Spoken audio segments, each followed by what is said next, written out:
What up? This is Robert Ory. Ory, three-pointer. Buries it. You might know me as Big Shot Bob. To Ory for three. Oh, unbelievable. This guy is off the charts. What's going on, Big Shot Bob? Robert Ory from downtown.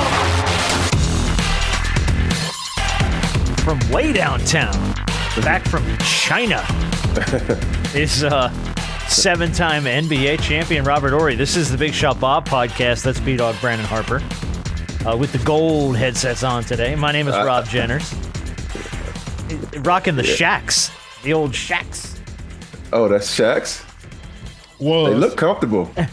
Well, they just been sitting in the drawer for a minute, so I figured why not? We ain't done nothing with them. With them. He's not coming back to get him, so, you know. No, he ain't. No, possession is 9/10 of the law. That's right. How was your trip overseas, dude? Man, the China trip was so much fun, man. You know, the guy I work with over there, his name is Jack. Don't ask me how to pronounce his last name, but okay. He's such a great guy, man. We went to Qingdao. Qingdao was on the ocean, so it was a beautiful city, man. I had a great time, man. It was short, which I like. So I can get back to the state, hang out with you guys. Yeah. Get back to the States and realize the Braves suck. So we got listen to me, man. Listen to me carefully. I built a whole game this week about the fact that the Braves suck. Okay, it's called the horrible high-low game. We're gonna get to it later in the show. Man, but we are on fire here in Atlanta. And then my bracket's busted. You know, I had an SEC Final Four. So did you do all SEC for the final? I had all SEC teams. Harp rolled with the number ones and he got it. He got all four of them. I got all four Final Four teams right. Yeah. So we got a lot going on, man. Dude, I'll leave it to you. Where do you want to start, man? We got a Pistons Timberwolves fight for the ages. That was fun. We could talk about the Lakers. We could talk about the standings. We could talk about the Grizzlies firing Taylor Jenkins for some fucking weird reason. We can start with Kim Mulkey, torpedo bats. I mean, there's so much stuff on the docket today. You just tell me what you want to do.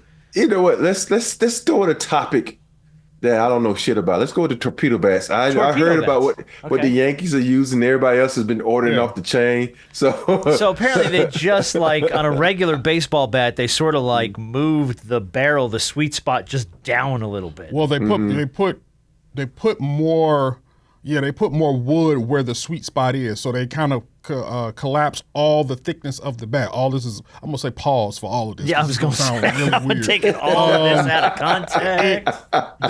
The guy, I guess, invented, I forget his name, he invented it a couple of years ago. He works for the Marlins now. Yeah. Yes, and I guess his philosophy was, why not pack more wood in the barrel of the bat? Pause. Like I said, I'm pausing all of this. Y'all just gotta bear with me. I would love it. This is good. I just want to watch you dig it. Just keep digging. So why don't you put all of the wood at the barrel of the bat? Mm-hmm. And some, simple concept, but obviously players, and it's worked because the Yankees hit 8 home runs in the first game? Second game? They've hit, 15 home runs through 3 games or something. And they hit 8 in one game. Yes, they hit 9.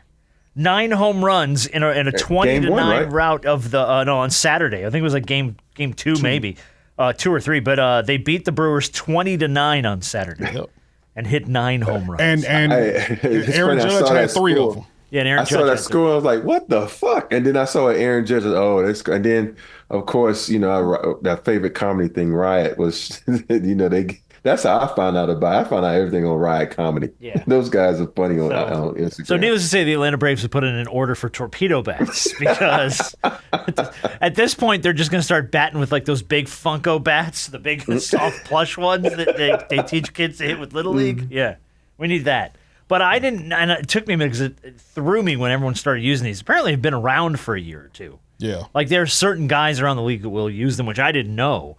But it feels, I don't know, part of it feels like cheating, doesn't it?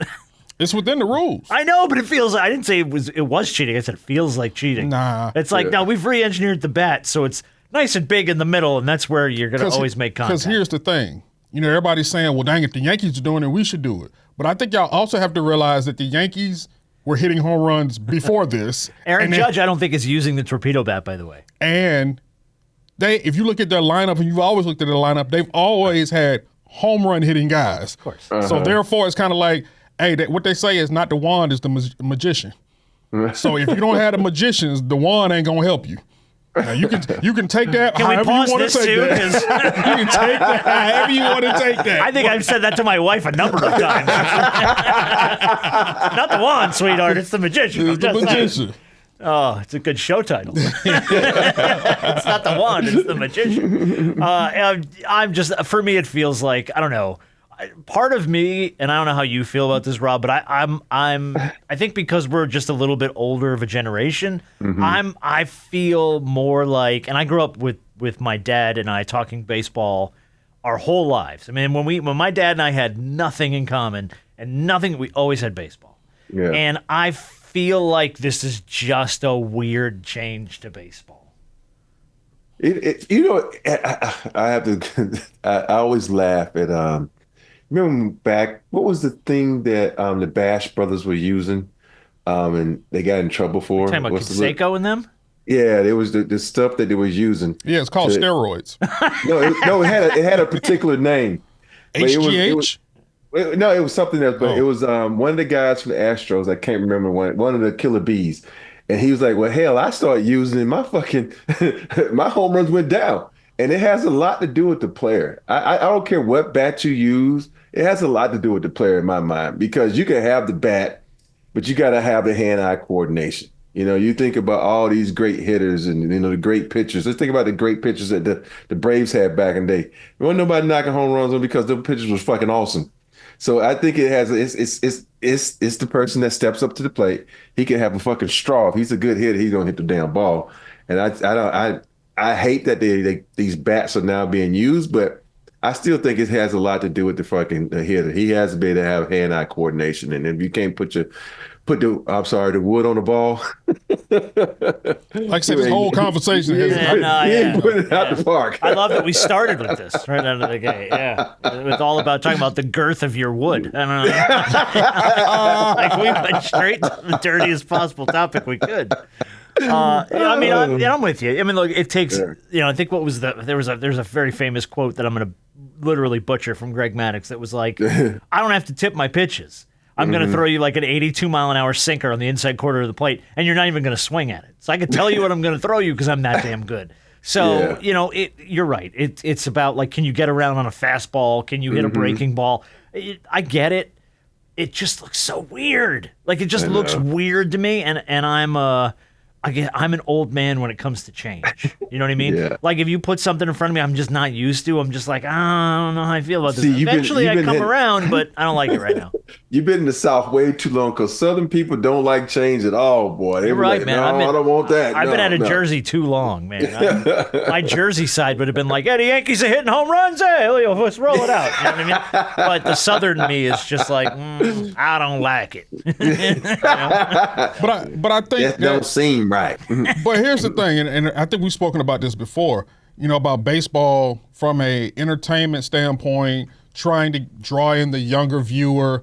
It's always, when you start talking about the big three, is baseball, basketball, football, baseball seems to always be the one last to the party because it tries to uphold every aspect of tradition. Yeah. And I understand there's certain aspects of tradition that you carry and it moves through the sands of times and it's relevant today. But there are certain things where I'm kind of like, look, you can let go of that. Like if you want to attract a younger viewer, bat flips, sometimes guys wearing jewelry, sometimes, I got no problem with that. A lot of that adds the youthful nature to the game. I hated the pitch clock at first. Now I love it. Oh, I've always kind of liked pitch clock. At first I was like, what are we doing this?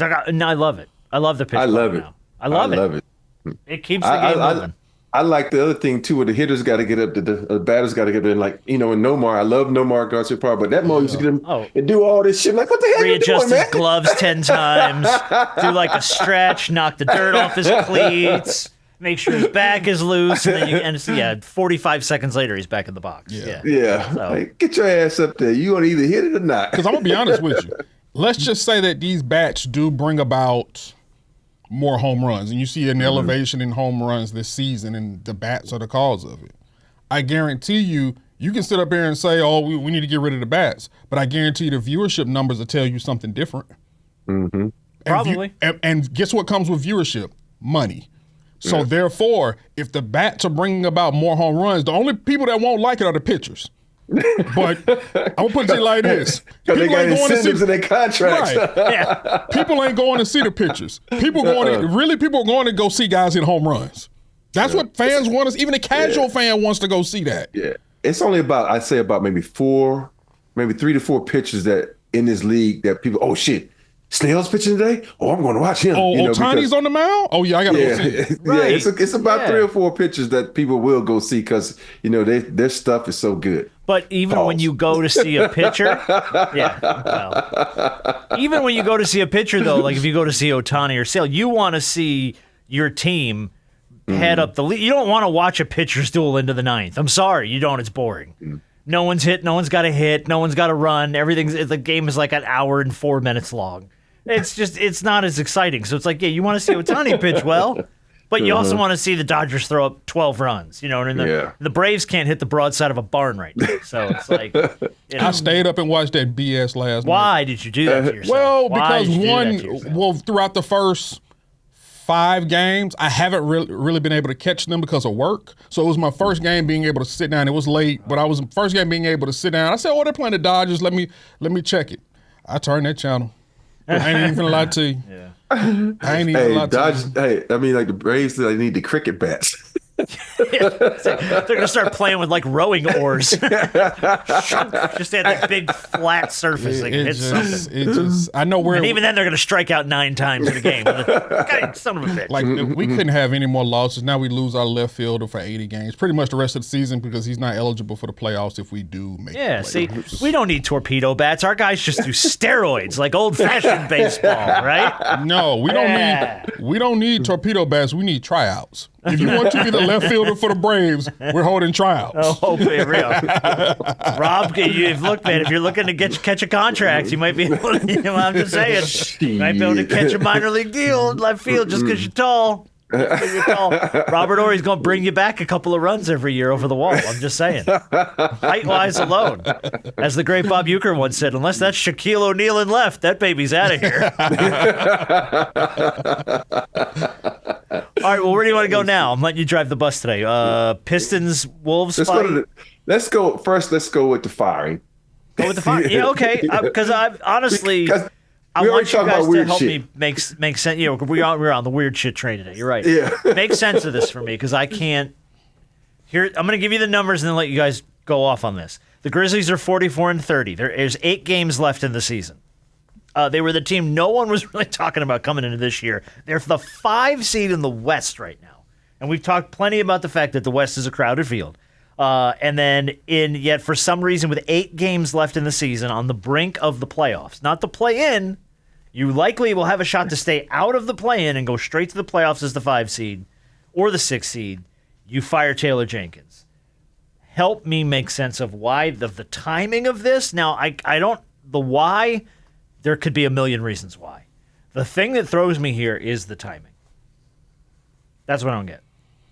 I don't understand it either. That's what I'm about. I was like, okay, if you're gonna fire this guy, fire him at the end of the season. But right now, you got a great chance of positioning yourself in the standings to be maybe a 4, 5, or 6 seed. Now, I can probably think what sometimes GM's like, if I fire him now, it's going to bring a new fire to the organization. It's going to light a fire. Knows I'm using the word fire. And all these players, But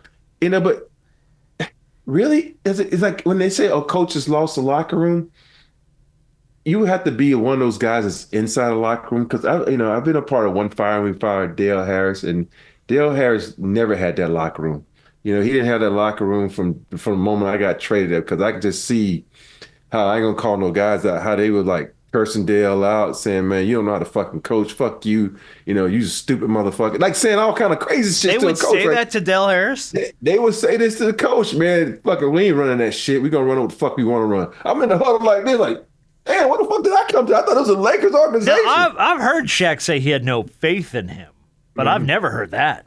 No, but this wasn't Shaq saying it. It was no, I know, player. but I'm saying I've heard him say, but I've never heard anybody say that they would just sit in the huddle and cuss out Dale Harris. Oh man, it was bad. It was bad, but it was and so that's like and I don't know if that's happening in Memphis or whatnot, but it's just a guy who's won more games for that organization than anybody. The fact that you put them, I think at one point it was second in the West. And nobody was talking about him. You know, he was doing that old pop thing where, damn, Memphis is winning. They in the second. And nobody's talking about them because this was just one of those ones you got to be a player. You need to have a player to say, I need the inside scoop because that's weird, me. That's very weird. It must be, I don't know what his relationship was with, Ja Morant. I know there have been rumors about Ja possibly wanting to be traded, or there have been some whispers about stuff like that. You always hear whispers, people starting to ruin meal and all that kind of stuff. I don't know if it has anything to do with that. What's the relationship like between the two?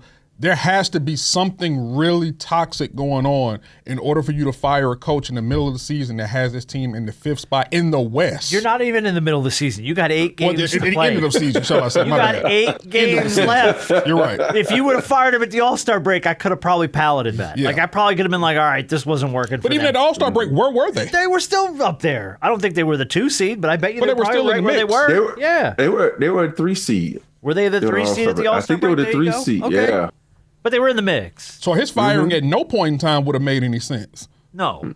But with 8 games left on the precipice of the playoffs, I really have a hard time with it. Now, again, we don't know the why. And we're probably not going to know the why unless they come out and say, here's why we did what we did. It'll come out later, Yeah, probably. but I mean, unless it was a situation where it was like you said, something crazy toxic, or he had a bad relation, or something happened with the front office where they just felt like we have to fire this guy, right? And then we don't know that story because you can speculate all you want, but we're never going to really know the truth. The timing of it is what makes me think it had to be something like that, because otherwise, like you said, Rob, you wait till the season's over, you see how the playoffs play out, and you cut ties with them and you move on, and you have a whole off season to interview and find your next guy. Well, now you're going into the playoffs with an interim head coach.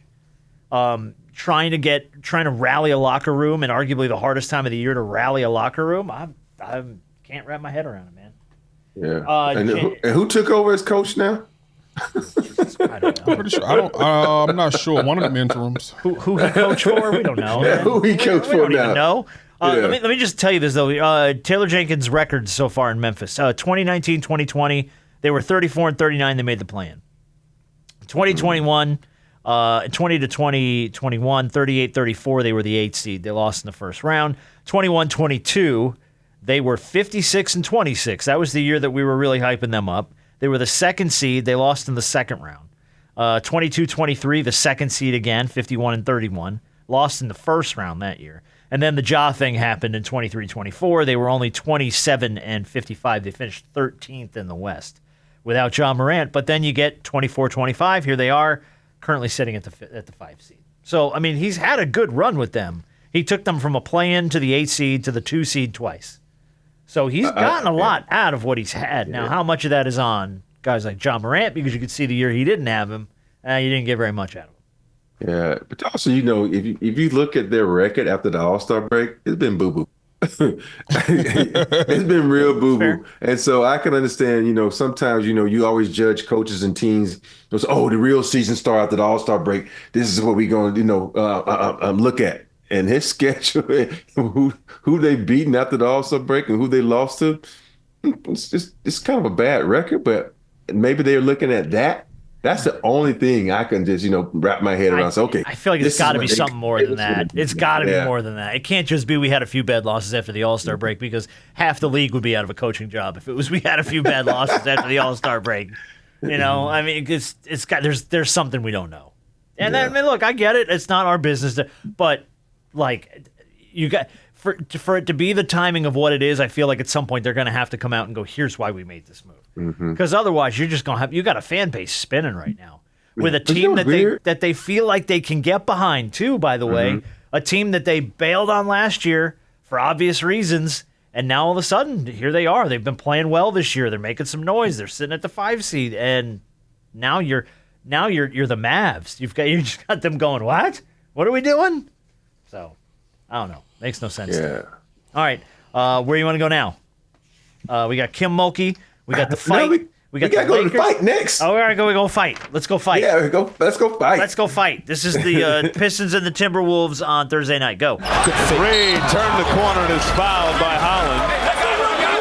Man, oh, come on now.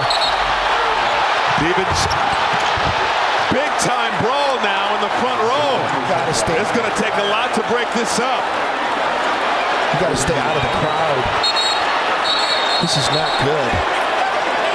This has been building on the last handful of possessions. Yeah, at least the announcer said it right too. He's like, you got to stay out of the crowd, man. Keep this out of the crowd. Once you get into the crowd, that's when you get major problems. Let me give you the rundown on what happened. Ready? Yes. Go. This was over 8 minutes left in the first half. This was Naz Reid and Ron Holland got into it.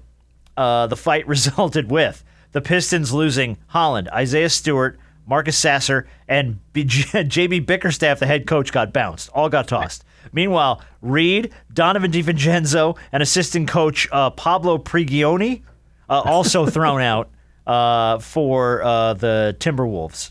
So, yeah, just a good old-fashioned basketball brawl with like 7 or 8 people getting bounced. so Isaiah Stewart gets 2-game suspension, Yes. and 4 of the players get a 1-game suspension. So There you go. that's what that is. That's how. But you know why Isaiah Stewart got? He just, he better be careful, man. He better be careful because I don't know what's going on with him, but when he gets in something, man, that mug go bananas, man. He be like want to beat up the whole crowd. So he better be careful, man, because he's a hard playing guy, but sometimes he's a loose cannon. But you know what's weird? In that, I didn't understand why Naz Reid was so upset. It's like it was just a regular foul. Yeah, it was a regular foul. Well, they said it had and been then- building. I went back and watched a little of it just to see, and they were getting chippy. But nothing but that was just a of foul. what I saw jumped out as like, okay, this is going to end in a fight. Like there's And then- nothing there that jumped out. And then I'm like, Nas was actually trying to pull his own guy off the foul, so out the ruckus. So I was mad with that, but it was just a weird thing, man. Where you go over into the crowd and one fan pushing everybody back. Yeah, I saw that guy. Yeah, And I've funny, watched. man. It's pretty crazy to watch all the different angles of the fight too. Yeah. because you start getting all the fan videos and stuff. Especially the camera when the cameraman like, oh shit, they falling on top of me. Yeah, and they are like all literally. There's that angle where they're all just like crawling all over. But that's the, everybody's talking about the new bad boy Pistons and things of that nature. But Chippy, baby. hey, Isaiah Stewart be looking for it, boy. It's like it's like a skater that is skating around the ice without a hockey stick. Hockey Yeah. stick. He's just looking to punch fight. somebody. Yeah, that's it. He's a goon. Looking for trouble. He's an enforcer. Yeah, that's all. Somebody Yeah. said, "Oh, this is the one time Isaiah Stewart gets to display his talent." I said, "Well, dang." Well, okay. That catch you a 2-way contract somewhere, man. I'm just saying. It's gonna get but dude, I don't mind, and I don't mind a big basketball fight every now and then, much like a baseball fight, as long as it doesn't happen a lot. The occasional, I hate when it gets into the crowd, just because once you get into the crowd, that causes a litany of problems because fans get involved, and all you need is a fan suing the NBA or some shit, and then the whole thing goes sideways. But so that I'm not a fan of. But Yeah, they covered it. The NBA covered their asses. I don't know now because there are no more tickets, but there's a disclaimer on the ticket. that says if you're I've seen that before. Yeah, that's They like if cover their ass you now. admit into the stadium, you're waiving your right to do X, Y, and Z. Yeah, every pro sports ticket now has got like the fine print on the back. That's like you can't come after us. This was your fault for buying a front row ticket. That's what happens. Yeah, but I You don't want to I be don't up mind. and close? Yeah, I don't mind a fight. Them cameramen be getting killed down there, Oh boy. man, Oh those boys. man, dude. And think about it. You can't even protect yourself. At halftime, they got their legs crossed and they're like this. Yeah. And when you get hit, you can just only go with the flow. The You only just stuck like place that. you can go is back into the crowd, and there's probably a knee waiting right behind you. Yeah, and think about all those guys just like swinging. You gonna get, and they trying to grab. You can scratch across the face. It's crazy. Cause I remember the one with Shaq, and we almost went into the crowd in Chicago. That one was a crazy one. That's the only one that I ever been involved in that kind of outside of the Vernon thing. I was going to say, you were in the stands during the Maxwell fight. It What the wasn't- it hell are you wasn't- talking about? It wasn't a fight. It was just a push, and then no punches were thrown, and so that's the only time with that one. And because I wasn't involved in the Charles and Shaq one because I was on the bench at the time. So I think. Yeah, but the Chicago one was the only one that we kind of went into the crowd. Let me ask you a question. Is there sort of like an understanding that if something gets too chippy and people start throwing blows, that the benches just come in? Because it was like everybody and their little sister in this one was like, I gotta get in there, and it was like, no, stay over there, let the refs break it up. I think that's why Bickerstaff got bounced, because he was trying to get in there and break it up, but he was in the middle of it, and shoving people, and I was like, okay. He was shoving people and grabbing people and cussing people out and pointing at people. That's he's so why he funny. got popped, I think Bickerstaff has become a part of that whole Isaiah Stewart thing. He's just like going off on everything now, which I love. Well, he set the tempo for that. Coaches. Yeah, and for me, it's like coaches are allowed to come on the floor, and now you have a designated coach. When something breaks out, they run like this in front of the players, like no, and keeps everybody on the bench. So you don't have to worry about. I think that was probably because of me. Okay. That's the body check Steve Nash and the guys from. That's when you was in San Antonio, right? Yeah. I remember Steve Nash's little body going into that table, just like looked like you broke him in half. All that acting he was doing, all that flopping he did on that shit. Oh, is that right? Yeah, that motherfucker was flopping because I ain't hit him that hard. I don't know, man. He went down like a ton of bricks, bro. Because he's a flopper. Oh, okay. I'm gonna go back and do a little. We're gonna do a little film review on that. This is when you hit somebody, you do this. I never did this. I went over there and just stood still. Hey, I called the wall and a tennis ball. Hold up. You did a little bit more than stand still, because if you watch back on that, you stand there, but you sort of lean into it, just kind of like, guess where you're going? I was bracing. You're going this way, buddy. I was bracing myself for the tennis ball to hit this wall. Okay. And you see who bounced off, right? I didn't even move. Get off me, little shit. All right, now, be careful. He's hosting that podcast with LeBron now, man. They may come for you, buddy. I'm just saying. LeBron's co-host. Steve Nash is my rookie. Me and Steve Nash are cool as shit, man. That's my boy. Good. Right, we'll see if we can't get Steve on the show. Speaking of which, we got a number of people we need to follow up with you about getting on the show. Perk. We talked about trying to get Perk. We got to follow up with Perk. You got to make a call for Perk. Okay, Big Perk. Make a call for Big Perk, because we're getting to the playoffs. I'd like to have Big Perk. Can we get into this Kim Mulkey? Go ahead. Yes, that's what was going next. Okay. Look, Rob's driving the bus today. I just put a bunch of stuff on the table. Do we? I've heard the audio. Do we have the? I got the audio. Okay. Yeah. So here you're gonna. It's hard to hear her a little bit of parts of it because she's off mic. But you'll hear the reporter's question that she kind of leans in at the end. Second straight year, you guys get eliminated in the Elite Eight. Just terrible. Yeah. Terrible, or is that good? Terrible. Is it? How many Final Fours you play in? None. So it's probably pretty good, huh? Yeah. All right. So I guess that's a student reporter. I love Kim, man. I love Kim. I don't care what nobody say. I love her. Kim got to stop. Kim got to stop her BS. I love Kim. Okay. How many Final Fours you play in? Here, but see, let me tell you why that. Let me tell you why that question is so disingenuous. And this is someone who works in the. I mean, you work in the media as well, but a non-former professional athlete that works in the media. That you being eliminated for the second time in the Elite Eight in back-to-back years, it's a fact. One.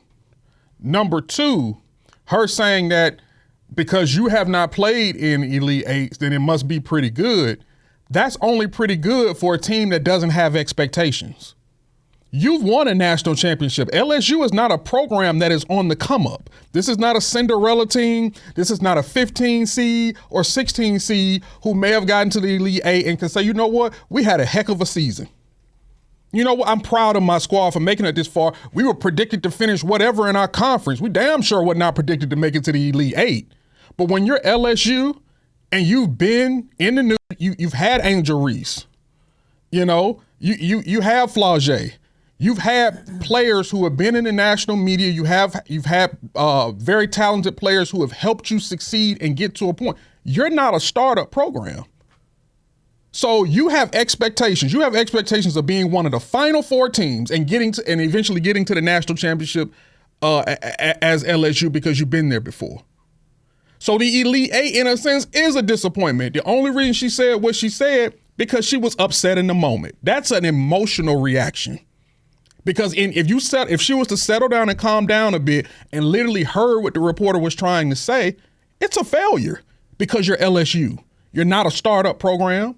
You're not one of these group of 5 schools. You are a Power 5 SEC school who has expectations. And the expectation is not just to get to the Elite 8. It is to get to the national. Yeah, you only have one national champion. But when you have expectations every year, I'm not saying that the Elite 8 is bad, but that ain't where you're trying to stop. So you can't hang your hat on the fact, well, I guess it's pretty good, but then you're going to go back to your office and to your team and know it's a disappointment. You can't play out of both sides now just because you're upset. You've been eliminated back-to-back years in the Elite 8. It's not a successful season. You had a good one, but it's not a success. And it's okay. You're LSU. You have expectations. Don Staley would say the same thing. You're a prominent program. It's okay. But you got to stop with your BS, sweetheart. Stop taking your frustrations out on reporters who are doing their damn job. It's okay. I don't necessarily agree with that, but I'll let Rob. Okay. I don't either, because it's all about wording.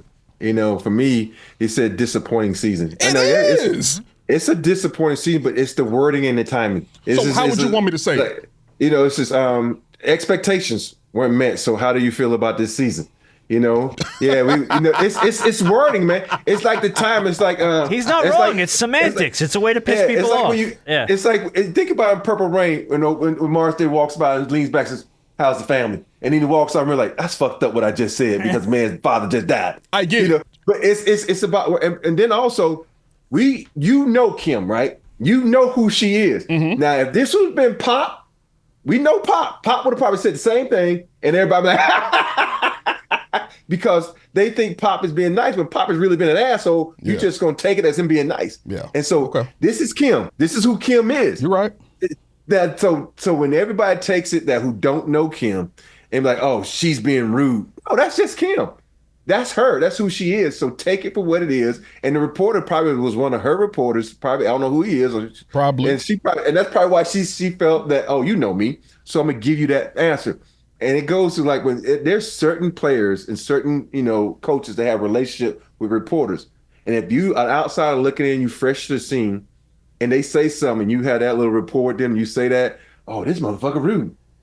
And now it's going to come across when everybody else is going to be probably in the back giggling because they have that banter going. So, and I don't know the relationship if the reporter has a relationship or knows her. Is this a common answer for Kim though? It is, right? It is. So this, so this is why I love Kim. Is this who she is? I'm with you on the sense this didn't jump out as like a how dare she? It was like, oh, okay, this is Kim Mulkey being Kim Mulkey, and it's like to your point about expectations. I feel it's unfair, and the reason I say that is it a disappointment of season? Of course. Is it a letdown? Yes. Did we got to get to? Of course you did. How many teams in the NCAA tournament, men's and women's, have humongous expectations every year that never meet them? Almost all of them.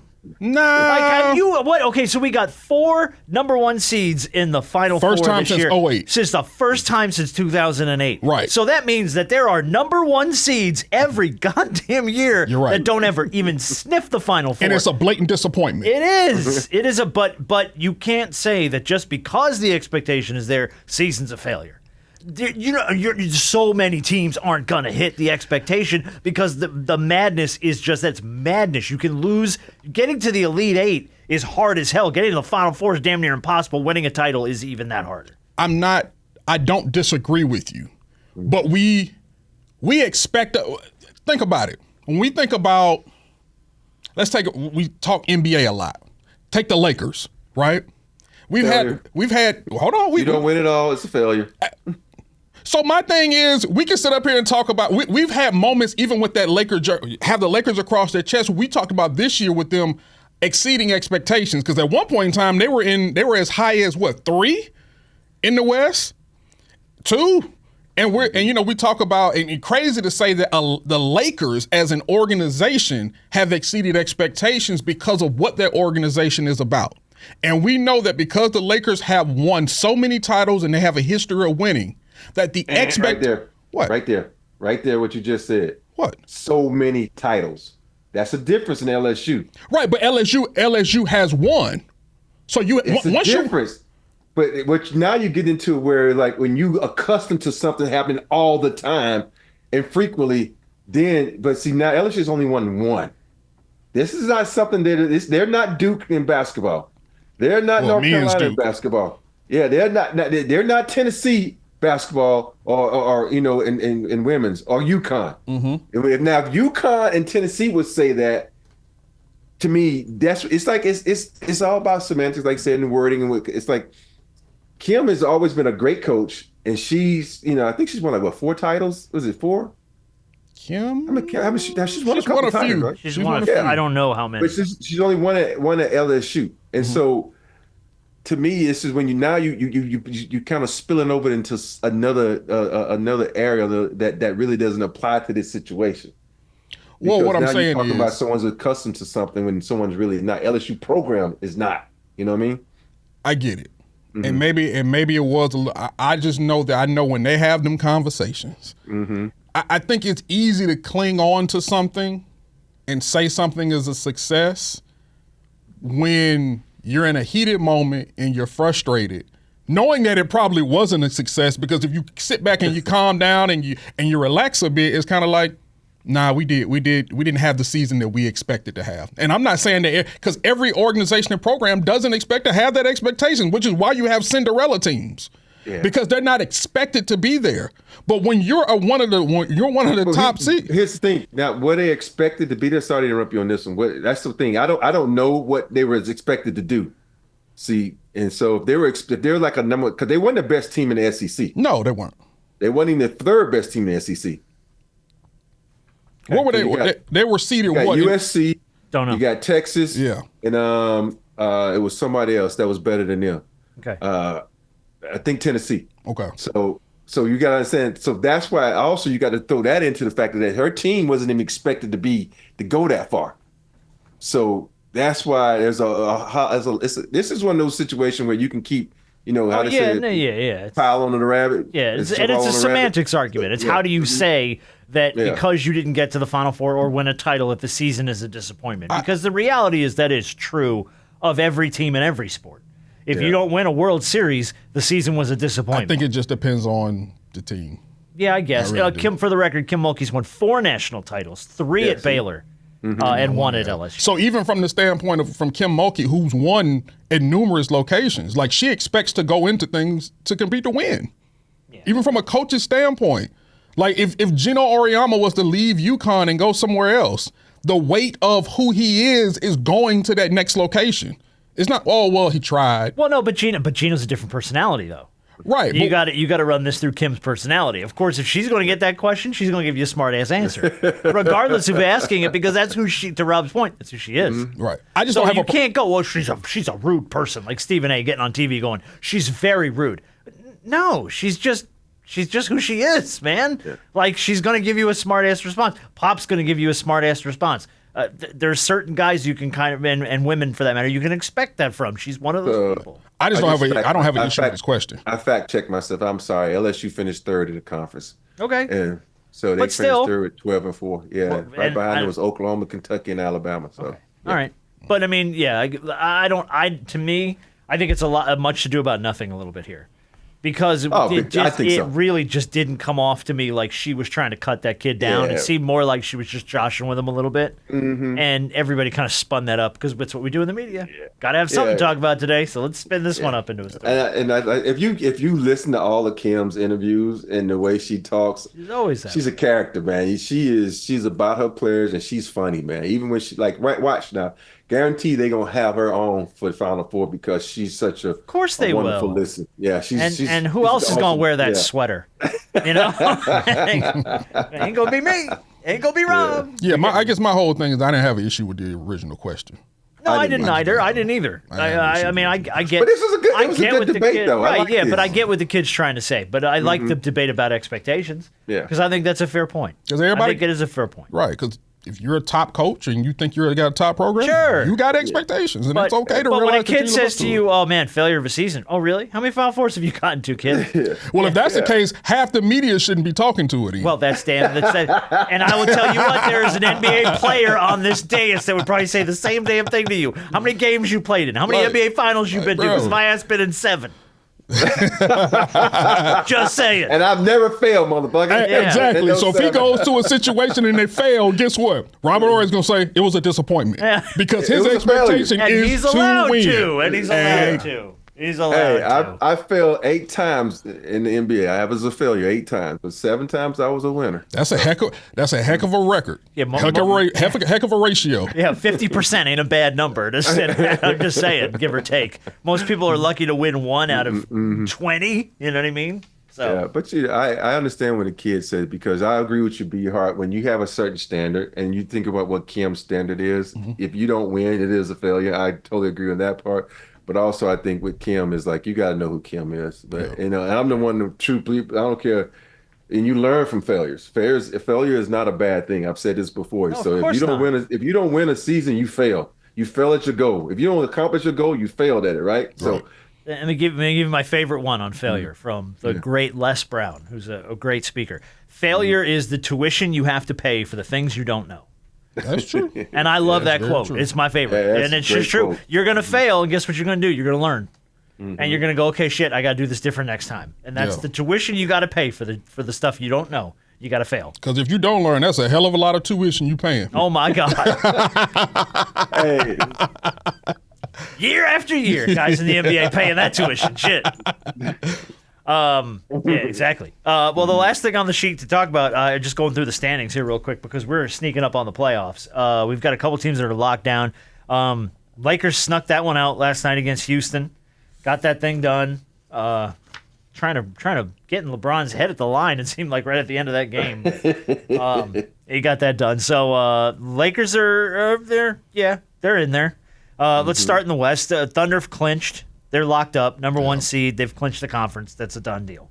Everyone else kind of up in the air. Rockets, Nuggets, Lakers, Grizzlies, Warriors, who, by the way, are 17-2 when both Jimmy and Steph are in the lineup together. That's heck of an acquisition. My goodness. The Timberwolves and then the Clippers, all of those teams are within about 6-7 games of each other right there. I told y'all that would be a great position for Jimmy.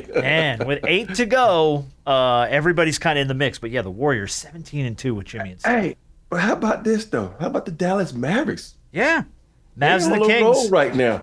Man, just think about Kyrie didn't tear his ACL, man. Yeah. I'm just saying this. If let's say the Dallas would have get that AC, OKC be like, no. But man, yeah, you think about this, man. This 43, 43, 43, 44, 46, 47. Oh yeah, no, they're all right there. Yeah. No, I think Denver and the Lakers are gonna stay put at 3 and 4, but those other ones, it's like, whew. Stay out of the play-in, man. Stay out of the play-in. That's your only goal right now if you're the Lakers. Stay out of the play-in. And the Lakers like, okay, do we really want to see Memphis or Golden State? Come on, Memphis, win. Because I don't, because Golden State. But you're gone. It's a different type of team with Jimmy Butler. We'll see though. They get to play him in a couple of days. Yeah, I was gonna say you got a gauntlet left. You got the Warriors, the Pelicans, at the Thunder for 2 games. At the Mavericks versus the Rockets again, and then at Portland. So there's a couple in there that I'm like, okay, Portland, whatever. Pelicans, I mean, Zion's done for the year. CJ's done for the year. Yeah. They're pretty much folded. But Warriors, 2 with the Thunder, the Mavs, and the Rockets. That's 5 that if you don't put it together, you could easily drop. Are the Thunder at this point in time, you got, 4 games left? You've clinched number 1 seed. You've clinched everything. Are you trying to have the best record in basketball, or are you just trying to prepare for the playoffs? Because do you play your best players, extensive minutes? I personally, I think you do what you can to save your best guys for the postseason. Yeah. But you have nothing left to play for. I think you cut their minutes down, and you give them time. You get their legs loose so you don't want to sit them because you don't want them. No. You don't want them to go cold. But you ain't got to run them for 4 quarters. Right. But here's the thing. I play them either the game 1 or game 2 against the Lakers because they play them in back-to-back games at home. So I only play them in 1 game. I don't play them in both. Because here's the thing. I'll play them in the first game. If I'm the OKC, I'm going to try to kick their ass just in case you end up in the 4th seat and we see you again, we get a little doubt. And then I lay off in the second game. Y'all can have this game. We already showed you. This is what you're going to get in this 4th seat. So me as a coach, that's what I would try to do, and then give my players some minutes here and there because I'm like there's nothing to do As long as I stay 3 games ahead of Cleveland, and that's, if I'm a bet man, I'm still thinking Boston comes out of the East. I'm not worried about Cleveland having home against me.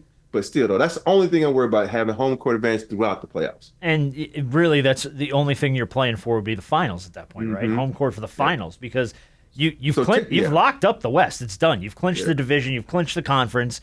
You're going to have the best record in the West no matter what happens. So you say you could win 3 more games and you're done, because then you got 66 wins. And that's it. And that's it, right? Cavaliers might not win all 6 of their last 8. You never know the way they've been playing. Who knows? All right, so the West, we've talked about the West. The East, we talked about the Cavs. They've hit 60 games. The last time they won 60 games, LeBron and Shaq were still on the roster. Last time Cleveland won 60 games. Yeah, that's true. That is crazy. So they're clinched. They're sitting at the number 1 spot, but the Celtics are still 4 games back of them in the 2. And the Celtics just came off of a freaking road trip and a half, man. I think they went 6 for 6 on the road or something. Yeah. Knicks are at the 3, and those 3 are clinched. They're locked. So you're going to have the Cavs, the Celtics, and the Knicks. And then the rest of the East, right now it's the Pacers, Pistons, and Bucks, with the Hawks, Magic, Bulls, and Heat as your play-in teams. Yeah. And the Hawks are locked up as a play-in team. I know that. Yeah. And it looks like it's going to be Pacers, Pistons, Bucks. It's looking like that's kind of how that's going to round out as far as the playoff teams go. Yeah, and I'm looking at this Cleveland schedule, and you think about it, they have to, let's see, and I know OKC's probably looking at it also. They got Indiana twice, which, Indiana's trying to, do their best. Yeah, they're trying to move up, yeah. They got New York twice, and so that's 2 teams right there. And then they got Chicago. They're trying to, keep their record. So only team they got maybe is San Antonio, who, riddled with injuries, and then you never know what you're going to get out of Sacramento, because they trying to get in the playing spot. Well, Sacramento right now, I think, is the 10 seed in the West, if I'm not mistaken. They're the last play-in spot. Yeah, So, and I think the Suns are like 2 games behind them, or a game and a half or something. Only thing I'm really hoping for right now, the Lakers in the 4 seed, so they're fine. If they can hold that. Yeah. I'm happy because the Hawks have clinched their play-in. Play-in, yes. So they're in the 7 seed right now. I always said Hawks to get a home play-in game. That'd be nice. That's all I'm saying. Give your fans the feeling of postseason. I'm not saying that you couldn't by getting in the playoffs regardless, but we saw this last year when they had to go to Chicago, and we watched at State Farm Arena. They had a watch party, which wasn't very packed anyway. Sitting there on the big screen, looking at them get beat upside the head by the Bulls, and I'm like, bro. Hey, Rob, you remember Mad TV? Of course. Lower expectations. Lower expectations. And the fact that when we trying to get a home game for playing. Well, here's the thing. Trying to get a crowd, trying to sell tickets for 1 more game. Here's the thing. I didn't have any more expectations than play-in anyway. So the fact that you are you're in the play-in and you could possibly get a home game, you keep that 7 seed. I'm cool. Because anything can happen. I'm just saying, bro. With the injuries and the fact that the Hawks are not very consistent, all I'm saying is, brother, a win is a win. Oh, man. Yeah, we'll see. We'll see what they do. See if they can make something of it. But playoffs going to sneak up on us quickly. We're only a couple weeks out, so should be a fun run here. Should be a fun run. I watch way too much TV. Oh, we all do, man. But a good Mad TV pull, by the way. I liked Mad TV back in the day. All right, let's do Big Shot of the Week, and then we're gonna play the horrible high-low game. Let me do it. God, was it Stewart? Is that his name? Stewart? Yeah, Stewart. Yeah. What I can do? Yeah. What I can do. He was a freaking creep, man. Yeah. The guy who played Michael McDonald, I think is the guy's name, the actor's name who played him, but good character. Oh, not that Creepy. Michael back there. No, different. Not Blue Eyed Soul? No, different. Not different guy, but same name. Yeah. All right, let's do Big Shot of the Week real quick. It's going to go to Justin Dudley, 48-year-old single father from Maine. Here's why. His son Ethan was getting ready to graduate high school. Justin kind of not liking the way he looked in a lot of pictures. 343 pounds, a size 4XL. So he went on a mission to see how much weight he could lose before his son graduated from high school, changed his diet, changed his life, lost 180 pounds. There you go. Wow. So he could take a high school graduation picture with his son, 180 pounds lighter. Listen to this. He was a self-confessed food addict. Said every meal he would follow it with a dessert. He spent $1,600 to $2,400 a month on ice cream, chips, and candy. Dang. That is an unhealthy addiction. But dude changed his whole diet, changed his life. He's down to like $300 a month on food from $2,400. I saved thousands of dollars a month. This was his quote, but would have been spent on junk food that was going to put me in an early grave, and lost 180 pounds for his kid. Hey, man. So big shot of the week, man. Health enthusiasts always say that you can work out as much as you want, but 80 to 90% of you losing weight is what you do in the kitchen. Oh, God, yeah. Very much so. Yeah. Very much so. So just big shot of the week, and if you're thinking about your health, don't neglect it. Don't neglect it. Do All not right. neglect it. Here we go. Ready? In honor of the joke that Rob starts the podcast with, a historically bad start for the Atlanta Braves. Of course, we know that both myself and Harper work for the Braves organization here in Atlanta. So, of course, Rob wants to dance on our grave a little bit, which is fine. Don't. No, it's okay. It's okay. You can go ahead and do that. We deserve it. We haven't won a game yet. It's a long season. We got a long way to go. That could be a good or a bad thing. I don't know how we're gonna do here. Got a long way to go. This is my time to get there. No, we got 6 months to get there. We're gonna be okay. The Major League Baseball season goes on forever. It does. All right, so I wanted to try and lighten the pain of my own loss here by playing a little high-low with you two on historically bad starts for some players and or teams.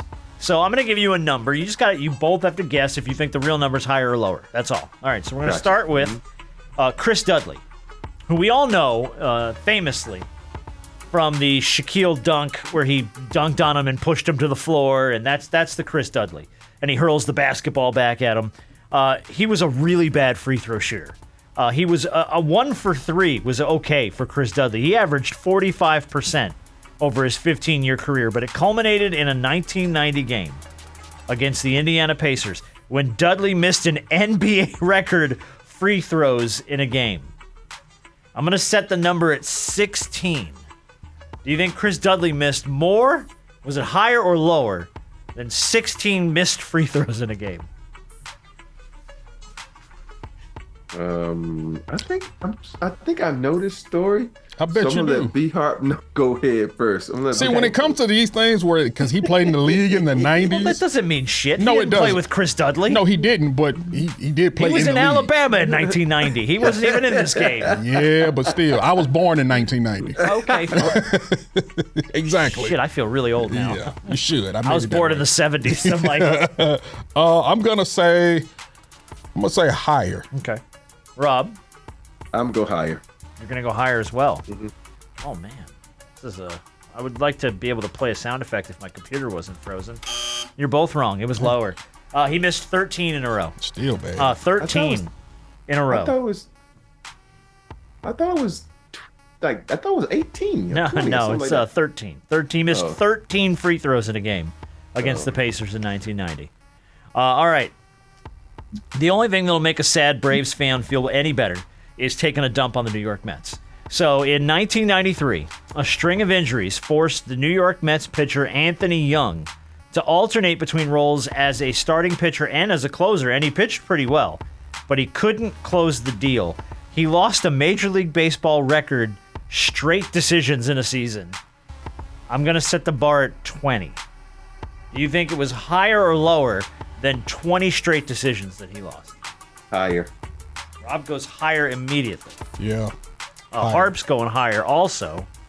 And, yeah, you're both right. Dude lost 27 straight decisions in a row. I think I heard about that. 27 in a row. Dude could not catch a break. All right. Imagine. It cost him $1 million. Oh, probably every bit of it, right? Some kind of bonus he violated. Imagine, if you will, ready?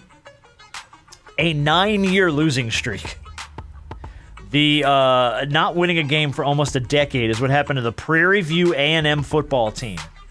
Fans had to live with that from 1989 to 1998. They set an FBS record for consecutive losses. I'm going to put the bar at 75. Do you think they lost more or less, higher or lower? That's a than lot of 75 damn straight losses. Oh shit! I'm gonna go higher just for the hell of it. Okay. Rob's riding it. Higher. Because that number's straight so losses. high. I'm like, shit, I'm gonna go higher. Shit. Prairie View. Outside of H-Town, baby.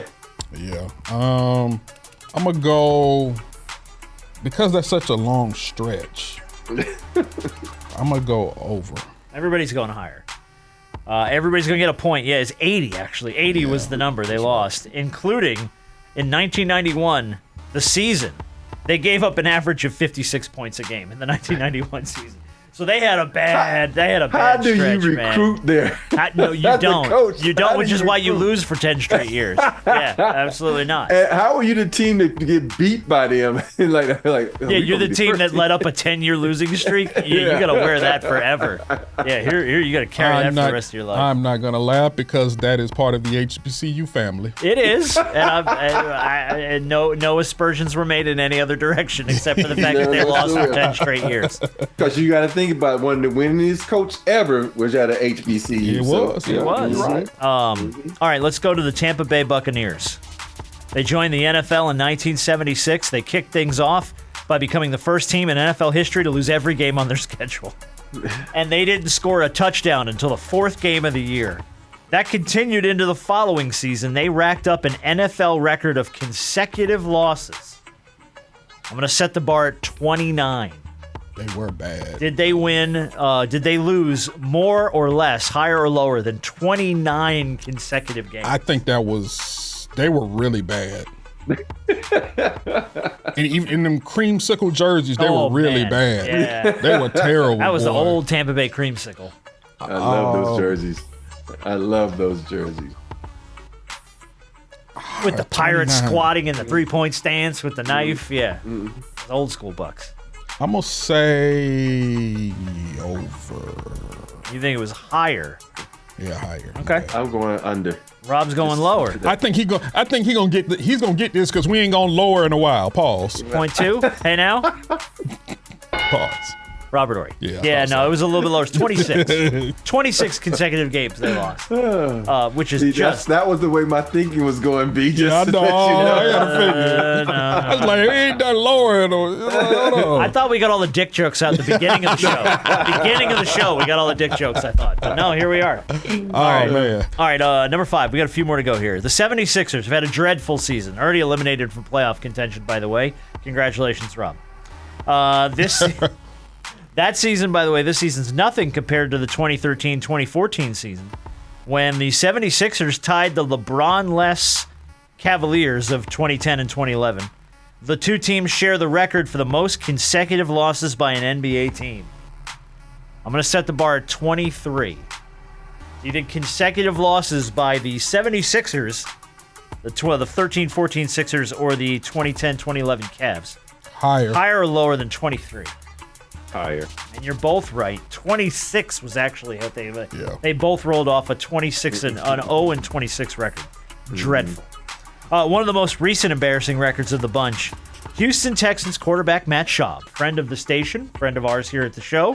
He has one of the worst records in the NFL. The 2013-2014 season, most consecutive weeks with a pick six.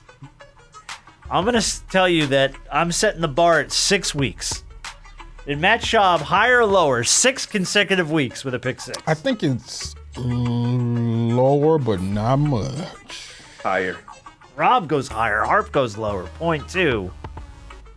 Brandon Harper. No, it was only 4. Yeah. But it was an ugly 4. 4 in a row with a it pick six was- is ugly.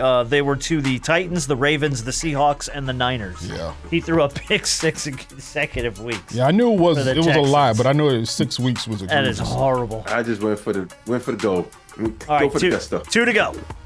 The 2024 White Sox went down as the worst team in Major League Baseball history. They lost a record 121 games, during which time they tied the 1988 Baltimore Orioles for the longest losing streak in the American League at 25 games. higher. Was it higher or lower than 25 games? Higher. Everybody goes higher. Everybody is completely wrong. It's 21. 21 games. They still suck. They were terrible. Terrible. Absolutely terrible. Historically terrible. All right, the last one we're going to end with because it's the Jets. Of course, it's the New York Jets. Even with Aaron Rodgers, Brett Favre, and all the stupid moves they've made over the year, they're currently walking around with the NFL lead on consecutive seasons without making the playoffs. I'm going to tell you it's 12 consecutive seasons the Jets haven't made the playoffs. Is the real number higher or lower? Higher.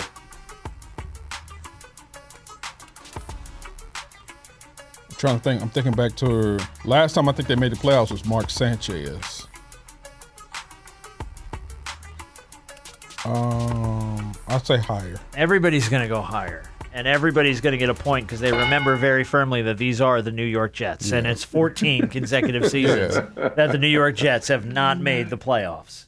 And the craziest part is if you look at the Jets defense, you're like, damn. Hell, they've had years where their defense was like the top-rated defense, and then they get a quarterback who just strolls in and goes, "What's up, motherfuckers?" And that's it. Because the last time they were really wash. successful, Mark Sanchez, they went to the AFC Championship game, I think, back-to-back years. Was that the butt fumble year? Yeah. They did that with Mark Sanchez, I think, back-to-back years. Yeah. Rex Ryan was the head coach. That's right, they did. And, that was the butt fumble. Yep. There's something that you get to attach to your career for the rest of your life. Butt fumble guy.